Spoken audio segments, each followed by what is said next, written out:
좌우 앞뒤 성도님들과 함께 인사하시겠습니다. 성도님은 꽃보다 아름답습니다.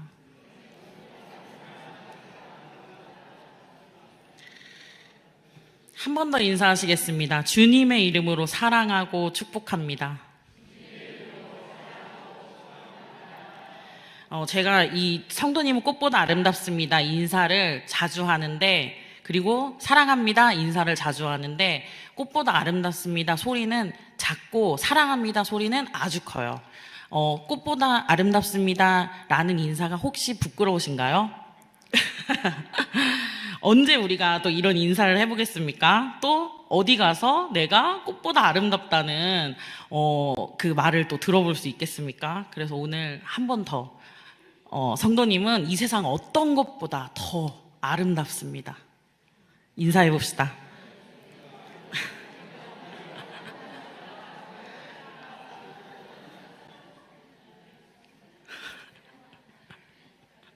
네. 올해 여름이 참 길었던 것 같습니다. 제가 광양에 와서 이제 사역을 한다고 여러 지역을 이렇게 돌아다녀 봤지만, 와, 광양의 여름이 제일 더웠다. 작년에 이제 그렇게 생각했는데요. 저는 이제 광양에서 맞는 두 번째 여름이었는데, 작년에도 진짜 이렇게 더웠었나 싶을 만큼 올해의 여름은 뜨겁고 덥고 긴 여름이었습니다.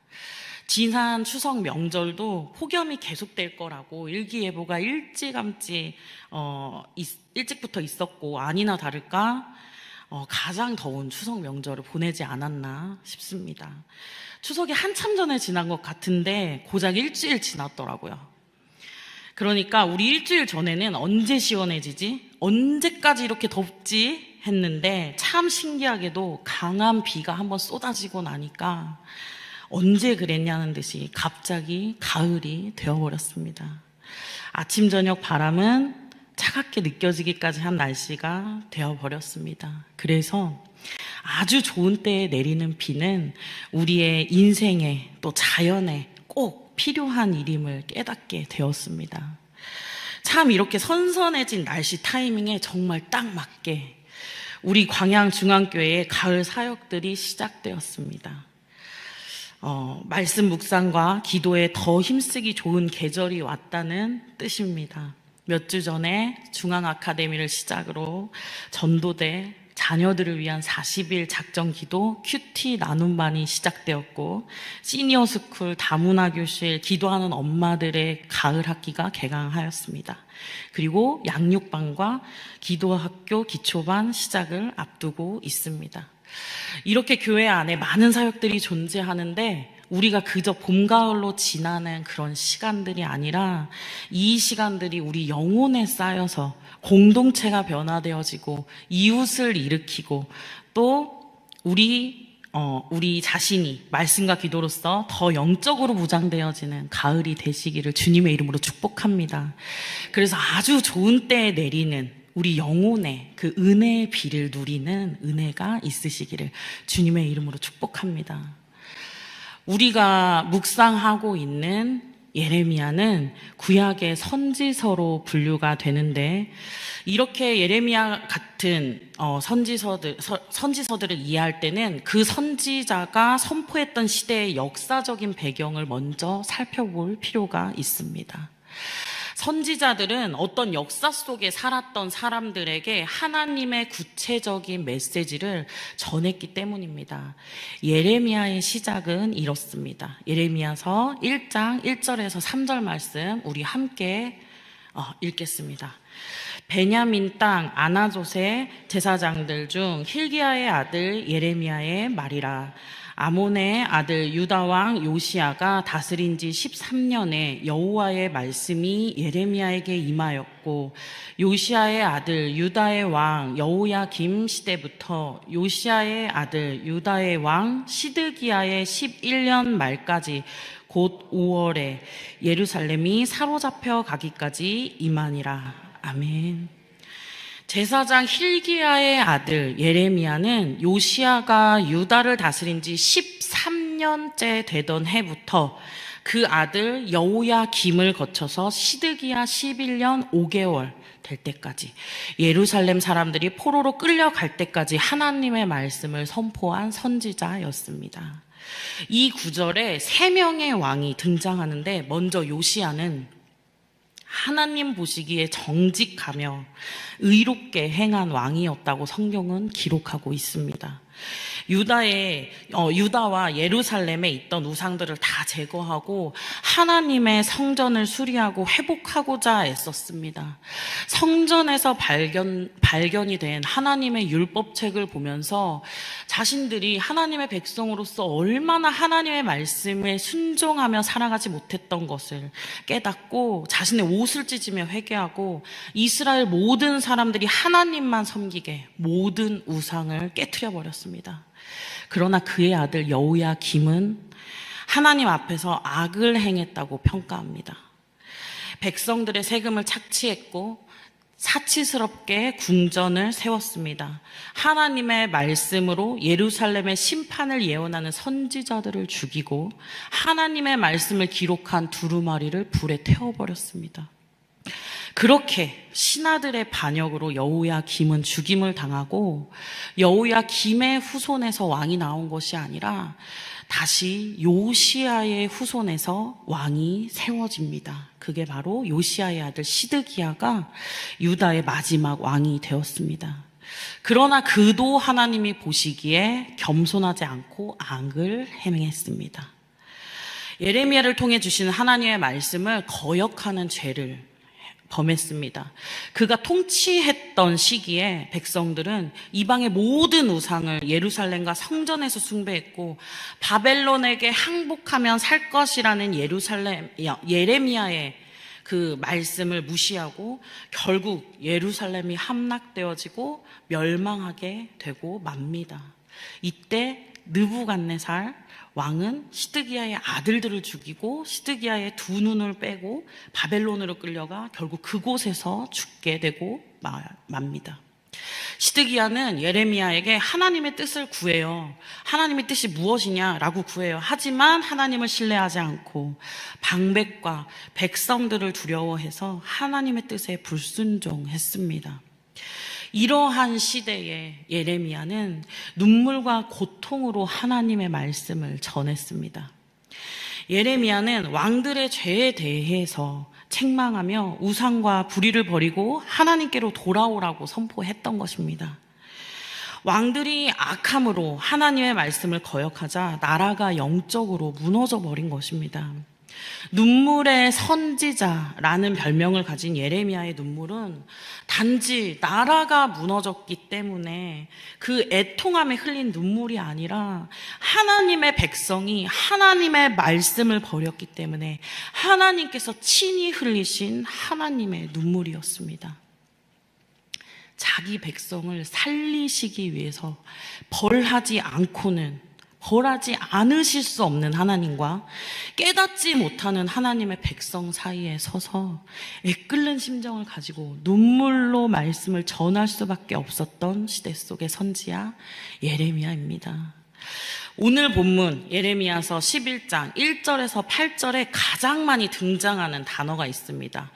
8구절, 그리 길지 않은 구절에 계속해서 등장하는 한 단어가 있습니다. 한번 찾아보시겠습니까?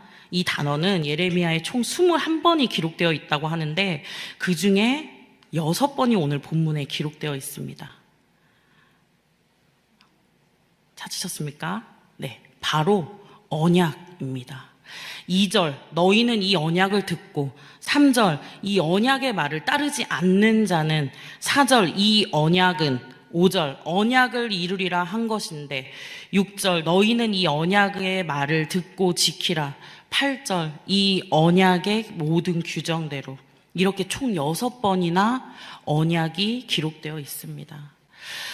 우리가 쉽게 하나님의 언약이라고 창세기 처음부터 생각을 해보면 쭉 그냥 편하게 생각나는 것들이 있습니다. 창세기 9장에 노아의 홍수 이후에 보여주신 무지개 언약, 그리고 창세기 15장에 이스라엘이라는 민족이 세워지기 전에 한 민족의 아버지로 아브라함을 부르시고 약속을 맺으셨던 횃불 언약, 그리고 애굽에서 종살이하던 이스라엘 백성들을 출애굽시키시고 기쁨에 겨웠던 그 하나님의 백성들에게 모세를 통해서 시내산 언약을 허락하셨습니다. 그리고 그 이후에 하나님의 많은 약속들이 성경에 기록되어 있습니다. 그러나 역사서와 선지서에 나오는 언약이라는 뜻은 하나님께서 시내산에서 모세에게 주셨던 그 언약, 약속, 돌판의 십계명, 율법의 의미를 담고 있는 것입니다. 이스라엘이 하나님의 백성으로서의 정체성을 가지는데 가장 중요한 언약이기 때문입니다. 우리 출애굽기 15장 5절 함께 읽겠습니다. 세계가 다 내게 속하였나니 너희가 내 말을 잘 듣고 내 언약을 지키면 너희가 내게 대하여 제사장 나라가 되며 거룩한 백성이 되리라. 아멘. 하나님께서 하나님의 백성들에게 요구했던 것은 단 한 가지였어요. 신실함. 내가 너희를 출애굽시킨 하나님이다. 그러면 너희는 나에게 딱 한 가지만 보여주어라. 나를 믿는다. 그 신실한 마음 나에게 하나만 보여주어라. 언약 공동체의 일원으로서 갖추어야 할 유일한 조건이었습니다. 하나님의 말씀을 잘 듣고 지키는 것. 하나님께서는 출애굽 과정을 계속 지나면서 이스라엘 백성들에게 자신이 어떤 존재인지 친히 스스로 증명해 보이셨습니다. 그것을 이스라엘 백성들은 하나님 앞에서 결단하고 응답해야 되는데 하나님을 하나님으로 대하지 못하고 있으니 오늘 본문 3절 이 언약의 말을 따르지 않는다는 저주를 받을 것이다 라고 말씀하고 계십니다. 저는 이 말씀에서 하나님께서 왜 축복이 아니라 저주를 말씀하셨는가에 의문이 들었어요. 너희가 잘 지키고 순종하면 영원히 산다가 아니라 지키지 않고 따르지 않으면 저주를 받을 것이라고 말씀하셨을까? 과연 이 말씀이 정말 정죄하고 심판하시려는 그 의도가, 하나님의 의도가 맞는가에 대해 끊임없이 생각해 보게 되었습니다. 분명히 하나님은 우리의 행위에 따라서 축복도 저주도 구원도 심판도 하시는 공의의 하나님이십니다. 하지만 심판만을 위한, 저주만을 위한 말씀은 결코 아니라는 것입니다. 하나님의 말씀을 순종한 자의 축복보다 저주를 더 강조하며 말씀하신 이유는 이스라엘 백성들이 어쩌면 하나님을 그저 그들에게 복을 주는 어떤 한 존재, 하나님으로부터 오는 축복이 우리에겐 언제나 보장되어 있어. 우리가 어떻게 살던지 라고 생각하며 살아지 않았을까 추측해 봅니다. 언약의 본질과 언약에 대한 의무는 다 잊어버리고 미신적인 생각들로만 가득 차서 언약의 말씀에 순종하지 못하는 자들에 대해 저주의 말씀을 하시며 깨닫기를 원하시는 하나님의 마음인 것입니다. 결국은 언제나 구원 때문에 하나님의 백성으로서 다시 살리시기 위해서 저주를 말씀하고 계시다는 것입니다. 하나님께서는 이스라엘 자손들을 고통의 땅, 새 풀무와 같은 용광로와 같은 애굽 땅에서 이끌어내실 때에 그들에게 언약의 말씀을 주시면서 너희는 내 목소리를 순종하고 나의 모든 명령을 행하라라고 말씀하십니다. 여기서 다시 출애굽을 말씀하시면서 이스라엘 백성들에게 하나님이 얼마나 하나님의 구원이 얼마나 큰 은혜였는지를 다시 한번 깨닫게 하십니다. 아무런 희망과 소망도 바라볼 수 없었던 사람들을 구원하시고 하나님의 백성으로서 한 나라를 이루게 하셨습니다. 다시 말하면 아무것도 아무 일도 할 수 없는 사람들에게 너희는 하나님 나라의 하나님 백성이야 라는 정체성이 생겼다는 것입니다. 그러니까 다른 백성은 몰라도, 다른 백성은 지키지 못해도 그 명령을 너희는 지키라고 직접 명령한 이스라엘 백성 너희만큼은 반드시 지켜야 한다는 의미입니다. 어떻게 지킬 것인가, 선택할 것인가의 문제가 아니라 모든 백성이 반드시 복종해야 한다는 절대적인 명령이라는 것입니다. 너희는 내 백성이 되고 나는 너희의 하나님이 된다는 것. 세상에 많은 민족과 국가가 있지만 그 중에서 특별한 자격을 지닌 정체성을 가진다는 사실입니다. 하지만 이 모든 것에는 순종이라는 전제 조건, 언약의 본질이 있다는 것입니다. 우리 5절 함께 읽겠습니다. 내가 또 너희 조상들에게 한 맹세는 그들에게 젖과 꿀이 흐르는 땅을 주리라 한 언약을 이루라 한 것인데 오늘이 그것을 증언하느니라 하라 하시기로 내가 대답하여 이르되 아멘 여호와여 하였노라. 아멘. 젖과 꿀이 흐르는 땅, 가나안 땅을 지칭하는 표현입니다. 모세가 신명기의 말씀을 전한 때가 언제였습니까? 모세가 가나안 땅에 입성하기 직전이었습니다. 어쩌면 하나님께서는 이스라엘 백성들에게 가나안 땅을 주시는 것은 이미 기정사실이나 다름이 없었을지 모릅니다. 하나님께서도 이스라엘 백성들을 결국은 가나안 땅으로 인도하시기 위해서 애굽에서 이끌어내셨으니까요. 그리고 이 약속은 이미 아브라함에게 주신 약속이기도 합니다. 그렇다면 이 말의 참 뜻은 무엇일까요? 사실 가나안 땅은 우리가 알고 있는 것처럼 정말 그렇게 비옥한 땅이 아니라고 합니다. 가나안 땅 중에 극히 일부분, 요단강 주변이나 갈릴리 호숫가 제외하고는 대부분 그다지 좋은 땅이 아니라고 합니다. 더욱이 비가 오지 않아서 농사를 지을 수 없는 곳이라고 합니다. 그럼에도 불구하고 하나님께서 그 땅을 젖과 꿀이 흐르는 땅이라고 부르는 것은 그렇게 마른 땅이라고 할지라도 너희가 내 말에 순종하면 이른 비와 늦은 비를 적절하게 공급하시며 각양각색의 은혜를 주신다는 것입니다.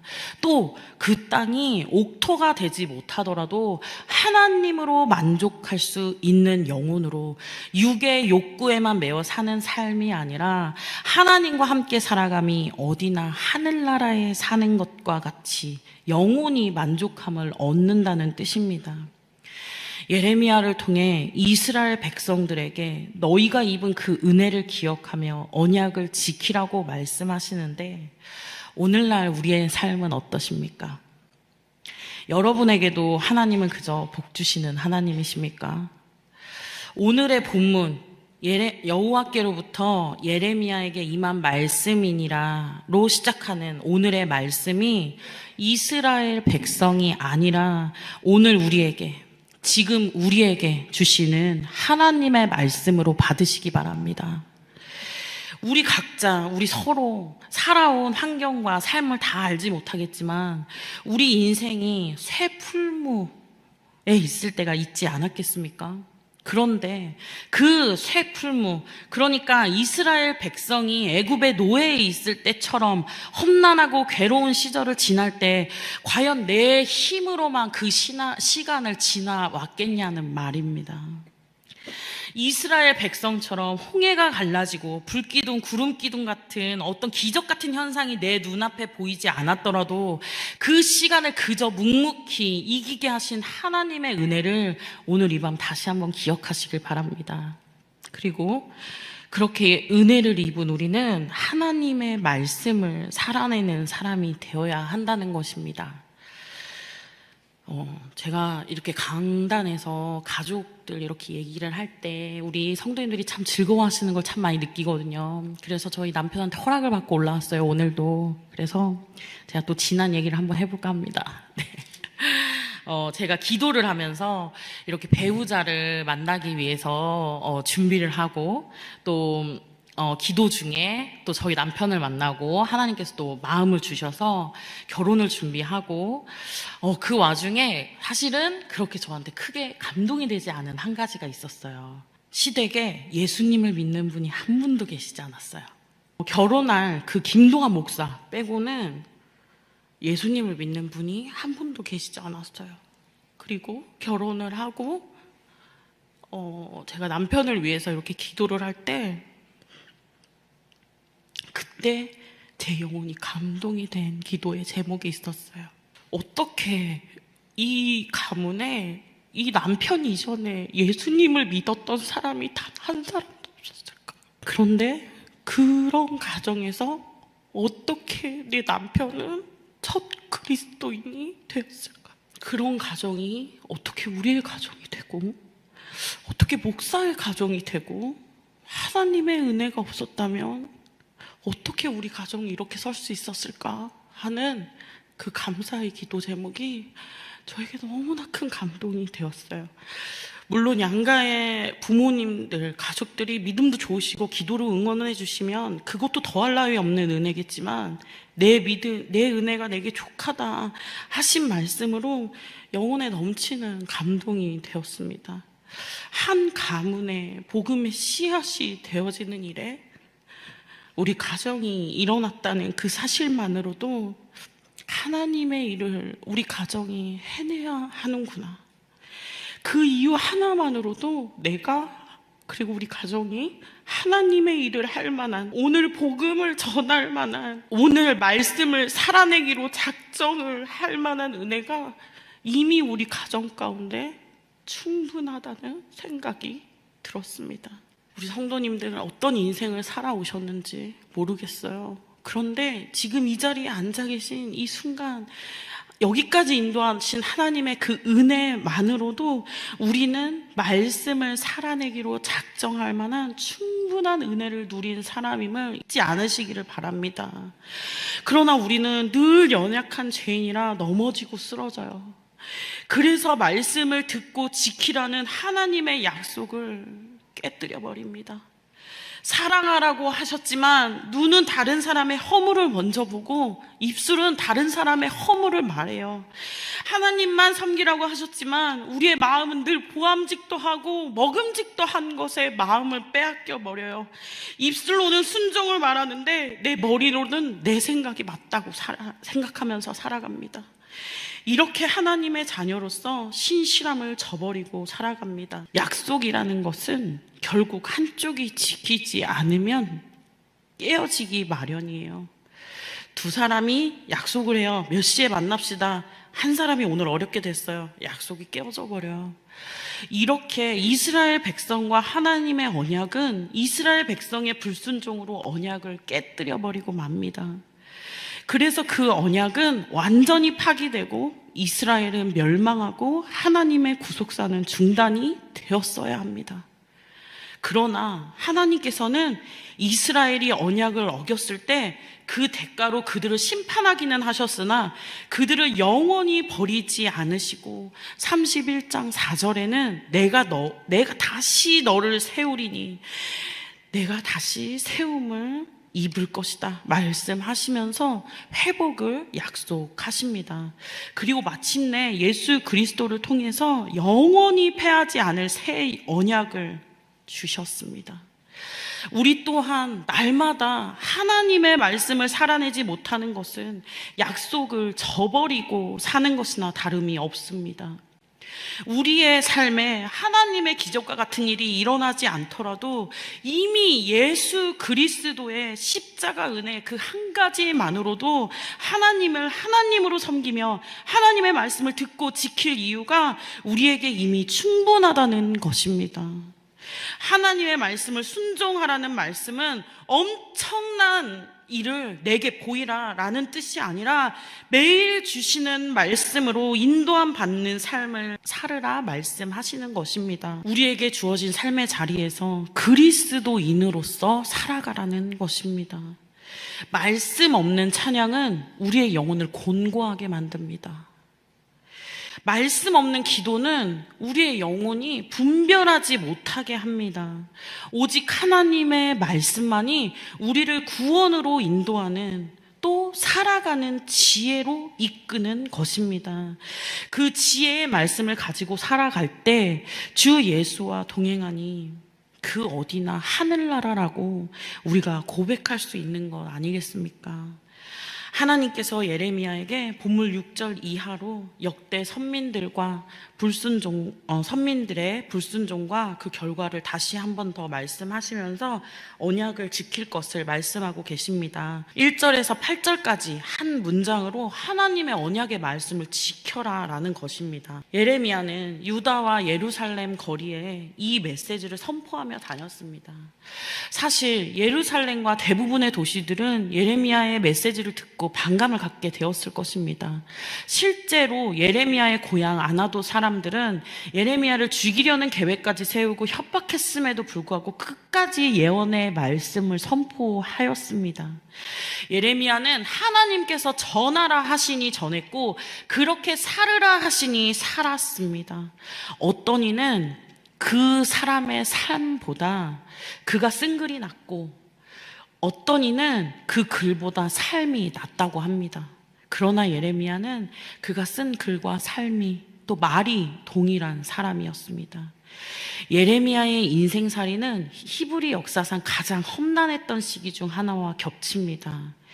예루살렘이 함락되어지고 유다가 바벨론의 포로로 붙잡혀 가는 것을 직접 목도했습니다. 일어날 수 있는 최악의 상황이 모두 일어났던 시기였습니다.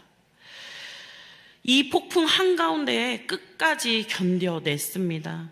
예레미야에게는 상황이 중요했던 것이 아니라 하나님께서, 그리고 하나님의 말씀이 자신을 떠나지 않을 것을 알고 있었습니다.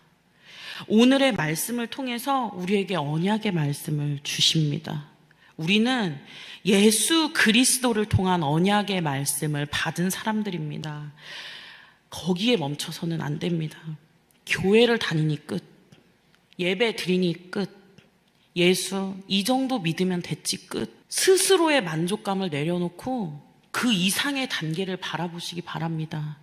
예수 그리스도의 십자가를 믿음으로써 받는 그 구원을 지나서 또 한 가지의 약속이 우리에게 아직 남았습니다. 다시 오실 예수 그리스도.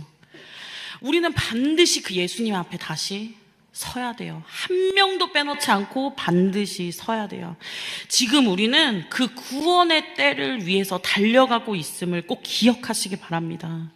그래서 하나님의 말씀을 살아내는 그리스도인으로서 날마다 발버둥치고 몸부림쳐야 된다는 것입니다.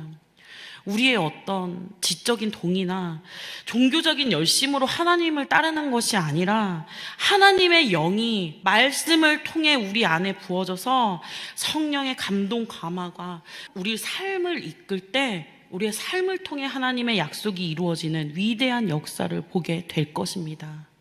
시대가 악할수록, 복음을 전하는 것이 어려워질수록 우리는 더 하나님의 말씀에 갈급해하고 말씀을 대할 때 우리의 마음이 더 뜨거워져야 합니다. 그 말씀 가운데 나를 태워 복음을 사는 은혜, 나는 죽고 말씀을 살아내는 은혜, 나는 없고 예수님만 남는 은혜가 오늘 이와 함께 예배하는 우리 성도님들에게 있기를 주님의 이름으로 축복합니다. 오늘 주신 말씀 붙잡고 우리 함께 기도하길 원합니다. 하나님, 우리에게 하나님의 말씀을 사모하는 마음을 이 시간 허락하여 주시옵소서. 하나님께서 그렇게 살으라 하시면 살아낼 수 있는 힘을 우리의 영혼 가운데 이 시간 부어 주시옵소서.